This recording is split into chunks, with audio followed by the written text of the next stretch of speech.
Olá, eu sou a professora Fabiane Amorim e eu venho aqui resolver com você a última prova do exame de ordem nas questões de ética.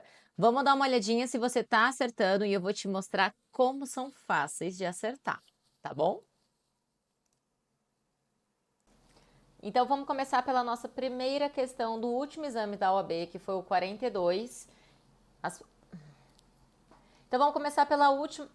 Então vamos começar pelo último exame da OAB, as 8 questões de ética. A primeira questão. Deixa eu mudar aqui para a gente poder conversar melhor. A primeira questão ela já traz uma nova categoria de questões da FGV, que é uma questão mais sistematizada, mais cansativa, com enunciados muito longos. Então é interessante a gente dar uma olhadinha primeiro nas alternativas para você situar qual é o assunto, para depois a gente já interligar os pontos e você vir direto para a questão. Olha só, a medida cautelar decretada é inválida, uma vez que o Estatuto da Advocacia assegura a inviolabilidade absoluta do escritório ou local de trabalho do advogado. Então aqui a gente está falando de inviolabilidade. Lá no artigo 7º, que a gente vai falar do direito dos advogados, a gente vai explicar direitinho para vocês que a inviolabilidade do local de trabalho do advogado, dos instrumentos de trabalho, que é o computador, o notebook, os contratos gerados, é uma regra que não pode violar. Então a autoridade policial não pode simplesmente chegar no seu escritório ou na sua casa, que tem um local onde você trabalha, um material de trabalho, e decretar qualquer tipo de apreensão sem um mandato, sem uma decisão pormenorizada. Isso você vai acompanhar em aula comigo e eu vou te explicar direitinho, tintim por tintim. Vamos voltar para a questão? Vamos dar uma lida. Determinada operação de combate à corrupção conduzida pela Polícia Federal reuniu elementos indicativos de autoria e materialidade da prática de crime por parte de Cláudio, advogado. Então vamos lá, advogado para ser indiciado tem que ter indícios de autoria e materialidade. Com base nesses elementos, a Justiça Federal expediu o mandato de busca e apreensão específico e pormenorizado. Então tá legalizado. O qual foi cumprido na presença de representante da OAB, no endereço residencial de Cláudio, residência, o qual também lhe servia como local de trabalho. Foram apreendidos e periciados um notebook e 2 aparelhos de telefone celular, todos contendo informações sobre diversos processos de clientes patrocinados por Cláudio. Olha só, sobre informações sobre diversos clientes. O que isso daqui vai influenciar? Vamos lá. A decisão ela tem que estar, o mandato deve estar específico e pormenorizado. Então eu estou investigando um advogado. Por exemplo, você está me investigando, a doutora Fabiane. E aí você está querendo pegar contratos meus relacionados a, por exemplo, a Maria. Então você não pode chegar na minha casa, ou a autoridade policial não vai poder apreender um contrato de honorários, por exemplo, entre a doutora Fabiane e o cliente José. Ele só pode pegar os meus contratos em relação à doutora Fabiane e a cliente Maria. Entendeu mais ou menos o que eu estou querendo dizer? A respeito da validade jurídica da diligência realizada e da utilização das informações encontradas nas mídias, assinale a alternativa correta. Vamos lá. A medida cautelar decretada é inválida, uma vez que o Estatuto da Advocacia assegura a inviolabilidade absoluta.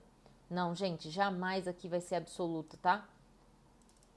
Já já a gente vai olhar as palavrinhas mágicas aí da OAB que não podem ser ditas. Então, absoluta, sempre, nunca, são palavras que a gente deve tomar cuidado quando for o assunto da bancas da FGV. A medida cautelar decretada é válida? Aparentemente sim, ok? Porque não foi cumprida no escritório de Cláudio, mas na sua residência. Porém, por que não foi cumprida no escritório de Cláudio, mas na sua residência? Não, poderia ser cumprida nas duas localidades. Então vamos deixar isso aqui em stand-by. Porém, as informações encontradas sobre o cliente de Cláudio estão protegidas de modo insuperável. De novo, a questão do insuperável, do absoluto, aquilo que é autoritário, aquilo que é 100%. Não é assim que funciona no direito, tudo é muito relativo, né?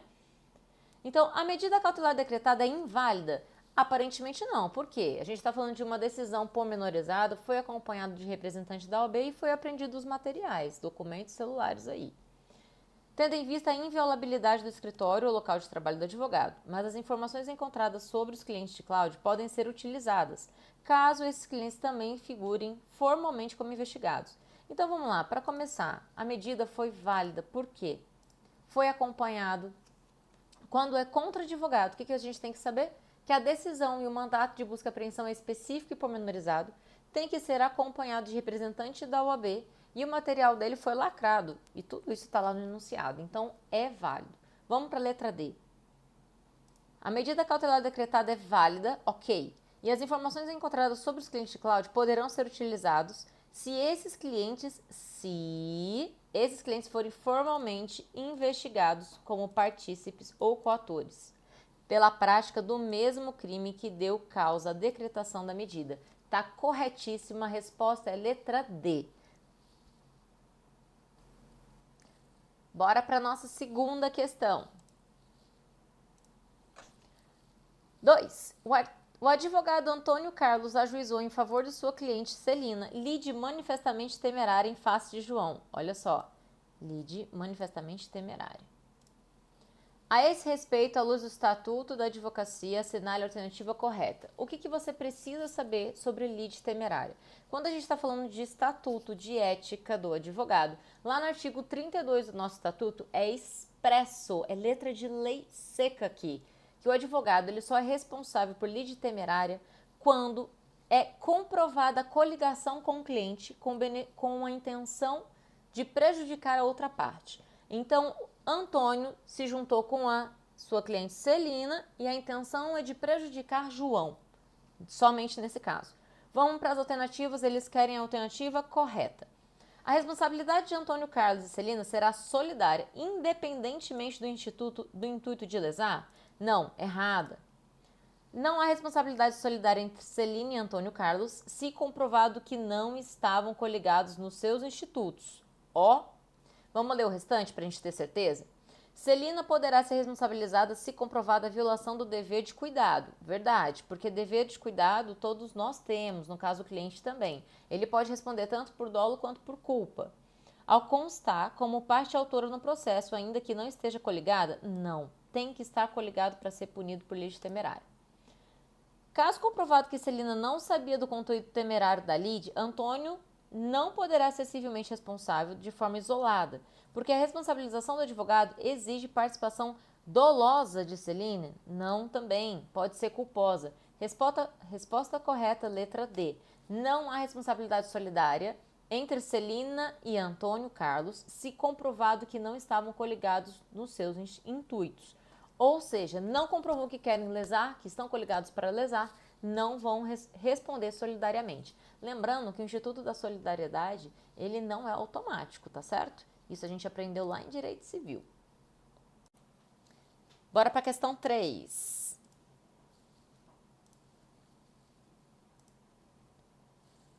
Roberto Silva, advogado e sócio fundador da Sociedade de Advogados Silva e Souza Advogados Associados, foi eleito para o cargo de prefeito.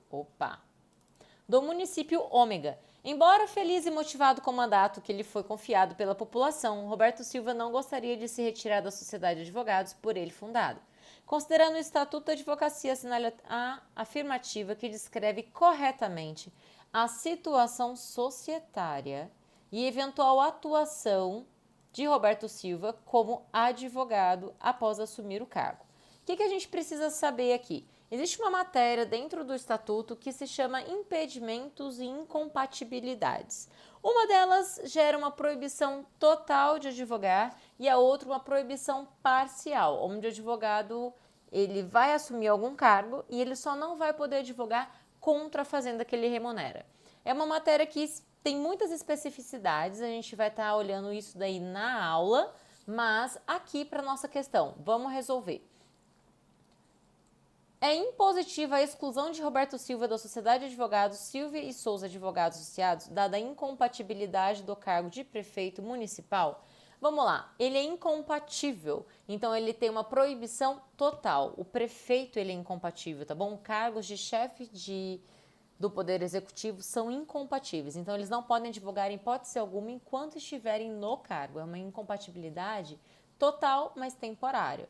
Nesse caso, não é necessário que ele seja excluído do quadro societário, mas é necessário que seja averbado no quadro societário que ele está impedido naquele momento de exercer a advocacia. Onde que é feito isso? Lá na OAB, na sua seccional. Lembra que sociedade de advogados não é uma PJ, não é pessoa jurídica, não é empresa. Então você tem que averbar tudo ou registrar tudo lá na seccional do seu estado, na OAB da seccional. Além disso, você não pode usar a imagem, não pode divulgar o escritório com o nome desta pessoa que está incompatível.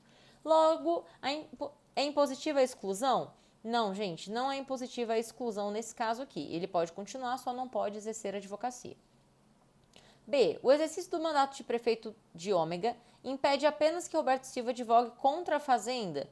Não, apenas não. Ele não pode advogar de forma alguma porque há uma proibição total.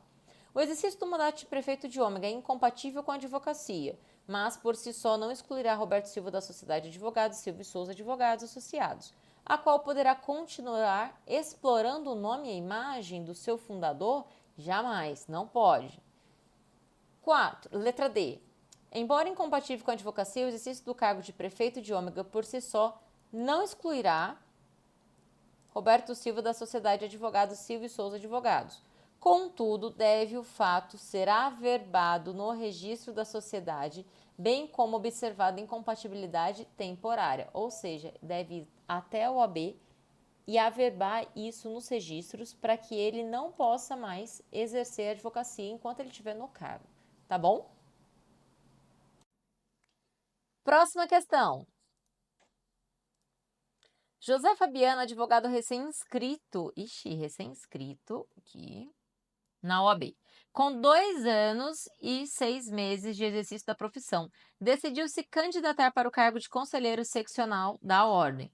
Durante o procedimento de verificação da regularidade de sua candidatura, observou-se que ele havia sido condenado pela prática de infração disciplinar de abandonar a causa sem justo motivo ou antes de decorrido 10 dias da comunicação da renúncia, tendo-lhe sido imposta uma sanção de censura, sem que lhe tenha oferecido até o momento da eleição sua reabilitação. Com base nessa situação hipotética, considerando as eleições da OAB, assinale a alternativa correta. Vamos lá.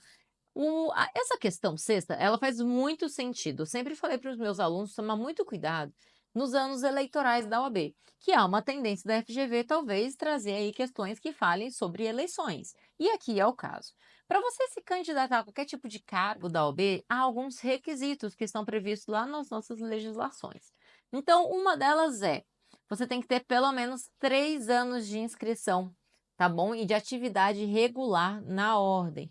Você não pode ter sofrido qualquer tipo de infração disciplinar ou então já ter dado tempo de você ter feito uma reabilitação, porque a gente não está falando aqui de pena perpétua, não é mesmo?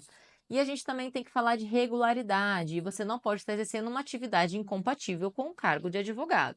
Então, bora para as questões. José Fabiano somente poderá participar de eleição caso não haja outros candidatos dispostos a concorrer para o cargo, hipótese na qual as condições de elegibilidade são flexibilizadas. Gente, não é flexibilizado, tá bom? As eleições da OAB é algo muito sério e tem que cumprir os requisitos obrigatórios. B. José Fabiano não poderá participar da eleição corrente porque ainda não completou o prazo de 3 anos de efetivo exercício da advocacia profissional. Até aqui, ok. E por ter sido apenado com sanção disciplinar sem que tenha sucedido de reabilitação. Tá perfeita essa questão, mas vamos dar uma olhada nas outras para a gente aprender? José Fabiano poderá participar da eleição e concorrer ao cargo de conselheiro seccional, porque exerce a profissão de advogado há mais de 1 ano. Gente, há mais de 3 anos, a partir de 3, tá bom? Tá errada. José Fabiano não poderá participar da eleição corrente e de futuras, porque uma vez apenado com sanção disciplinar, o advogado não poderá recuperar a sua condição. Erradíssima, tá bom? Existe lá no nosso código a possibilidade de você fazer uma reabilitação.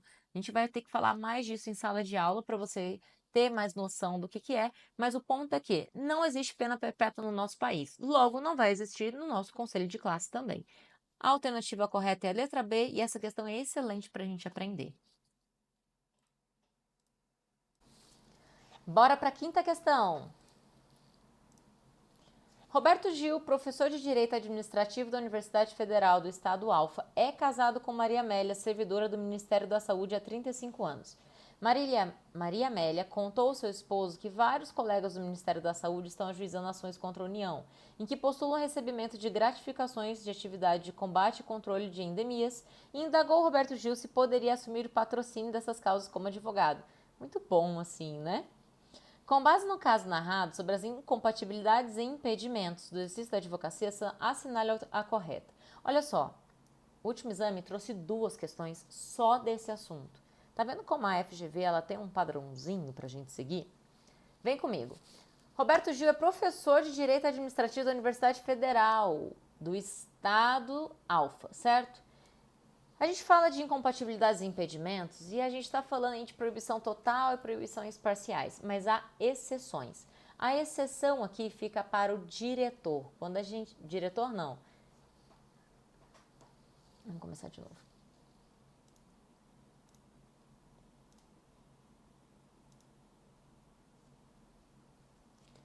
A gente está falando então de... Mas a gente está falando de exceções aqui. E a exceção aqui, ela vem no... Mas a gente está falando de exceções. Quando a gente fala de... Nós estamos falando das incompatibilidades e dos impedimentos. Então, estamos falando de proibição total e proibição parcial. Mas há umas exceções, há um rol de exceções que você vai aprender comigo também. Um deles é o professor universitário. Então, você que é advogado e professor, você vai poder advogar, inclusive, contra a fazenda que lhe remunera. Bora para as questões. Letra A. O exercício da advocacia é incompatível com a de professor de universidade federal? Negativo. O exercício da advocacia ele não é incompatível com a de professor.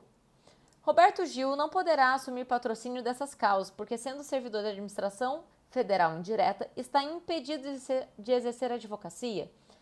Neste caso aqui, eles teria um impedimento, que seria uma proibição parcial por conta do cargo, mas a título excepcional. Além dele ser um servidor, sim, a gente reconhece esse ponto, mas ele é um professor. Então, como professor, ele pode sim assumir, tá certo?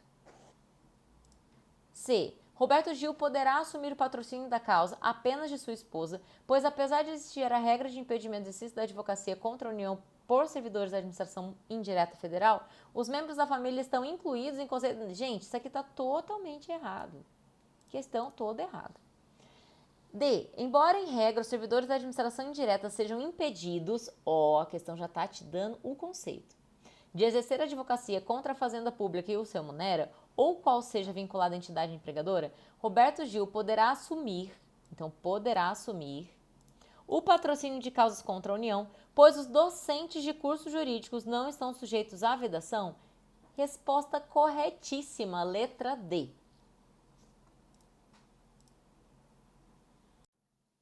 Bora para mais uma?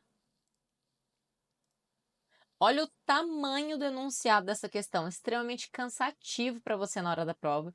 Mais um motivo para eu reforçar para você que você tem que começar a prova realmente pela questão de ética, tá bom? Vamos garantir, vamos fechar essa prova de ética. A Sociedade Empresária Alfa contratou o advogado João Carlos para propor a ação de repetição de indébito tributário contra a Fazenda Nacional. Foi outorgado mandato específico para a referida demanda e celebrado o respectivo contrato de honorários. No decorrer da prestação do serviço, devido ao grande conhecimento de João Carlos em outras áreas do direito, bem como a sua pronta disponibilidade, os responsáveis pela ALFA passaram a consultá-lo informalmente, sobre diversos assuntos da empresa, inclusive adotando medidas e tomando decisões a partir de orientações verbais prestadas. 6 meses após o início dessas consultas, a empresa Alfa e João formalizaram com outro contrato de honorários advocatícios, com efeitos prospectivos, desta feita para a prestação da atividade consultiva em curso.